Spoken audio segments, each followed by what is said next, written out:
Տեսել ենք, որ սրանք իրենց կուսակցականներին որևէ տեղ աշխատանքի ճխտելու համար օրենք են փոխել, ցենզ են իջեցրել, կոչման պահանջ են իջեցրել, որ ՔՊԱԿ-ին նշանակեն մի պաշտոնի աշխատանքային ստաժի պահանջ են իջեցրել, ազգային ժողովում հանձնաժողովներ են առանձնացրել, որ եւս մի ՔՊԱԿ հանձնաժողովի նախագահ լինի, հիմա էլ հասել են միայն իրենց համար համայնք միավորելու։ Էջմիածնի քաղաքապետը հրաժարական է տվել։ Սրանք ուզում են Արմավիրի մարզպետին դարձնել Էջմիածնի քաղաքապետ։ Սա էլ է իդեպ հետաքրքիր։ Մարդուն օգտագործում են իջեցումով։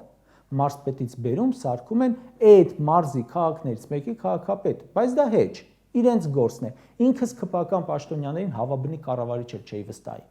Բայց հարցը հետևյալն է. իրենց թեկնածուն չի կարող առաջադրվել Էջմիածնի քաղաքապետ, որովհետև Խոյ համայնքում է գրանցված, եւ սրանք միավորում են Խոյ եւ Էջմիածին համայնքները։ Սրանք վարչատարածքային բաժանման մասին օրենք են փոխում մեկ թեկնածուի համար։ Կուսակցական շահ։ Սրանք հանուն իրենց շահի հանձնել են հողեր, տվել են զոհեր, բանտարկում են մարդկանց, հիմա էլ միավորում են գյուղ ու քաղաք, ու այդ ամենը մի նպատակով, որպեսզի պահեն իրենց իշխանությունը։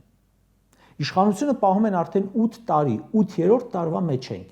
իսկ թե որն է ժողովրդի քյարը, այդ դա չենք հասկանում։